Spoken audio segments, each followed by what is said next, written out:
Kumusta?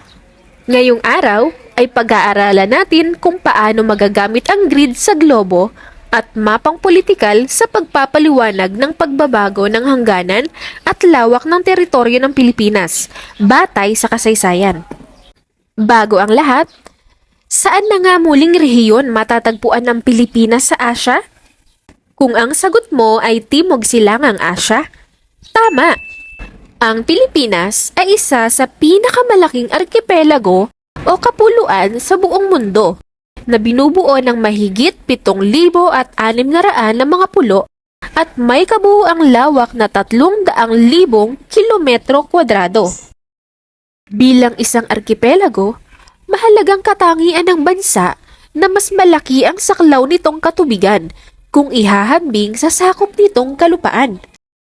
Isinasaad sa Artikulo 1, Section 1 ng 1987 Saligang Batas ng Pilipinas ang teritoryong bumubuo sa ating bansa. Ayon dito, ang pambansang teritoryo ay binubuo ng kapuluang Pilipinas, kasama ang lahat ng mga pulo at mga karagatan na nakapaloob dito, at lahat ng iba pang mga teritoryo na nasa ganap na kapangyarihan o jurisdikasyon ng Pilipinas, na binubuo ng mga kalupaan, katubigan, at himpapawirin nito.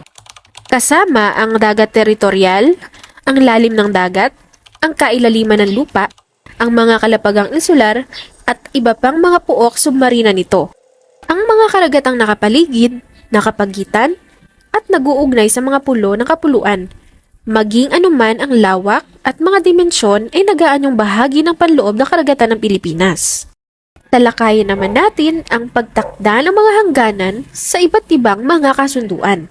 Mahalagang balikan ang kasaysayan upang malaman kung paano nabuo ang teritoryo ng isang bansa na sumasaklaw sa kalupaan at katubigan nito. Maraming kasunduan ang nilagdaan upang magbigay daan sa pagbuo ng pambansang teritoryo at pagtakda ng mga hangganan ng Pilipinas. Ang mga kasunduang ito ay ang nilagdaan sa pagitan ng United States at Spain noong 1898 at 1900 at sa pagitan ng United States at United Kingdom noong 1907 at 1930. Ang paglagda sa Treaty of Paris o Kasunduan sa Paris noong December 10, 1898 ay hudyat ng pagtatapos ng kolonisasyong Espanyol at pagsisimula naman ng kolonisasyong Amerikano. Naibalangkas sa Artikulo 3 ng nasabing tratado ang mga hangganan ng Pilipinas na halos katumbas sa sukat, hugis at mga hangganan ng bansa sa kasalukuyan. Ang kasunduan sa pagitan ng UK at United States noong 1930 ay nagtakda ng mga hangganan ng dalawang bansa sa Balabac Strait at mga katubigan sa silangan ng Darvel Bay. Matapos ang mahigit 5 dekada, nabuo ang United Nations Convention on the Law of the Sea or UNCLOS. Ito ang pinakakomprehensibong kasunduan na naglalayong maitakda ang hangganang maritimo ng mga bansa sa mundo, na nilagdaan noong 1982. Tatlo sa mga pangunahing probisyon nito ay ang mga sumusunod. Una, paggamit ng baseline method upang pagdugtungin ang mga hangganan ng mga isla. Ikalawa, pagdaragdag ng 200 nautical miles mula sa baseline ng baybayin bilang Exclusive Economic Zone or EEZ.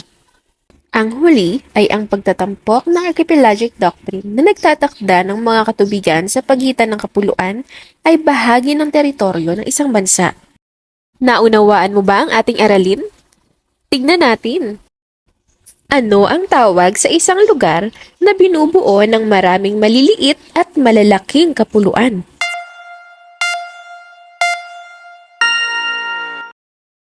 Anong bahagi ng Saligang Batas 1987 ang pinagbasihan ng teritoryong bumubuo sa ating bansa?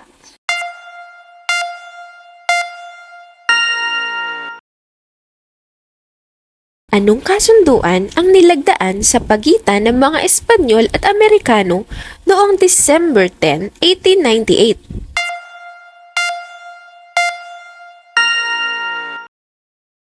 Kumpletuhin ang nawawalang salita.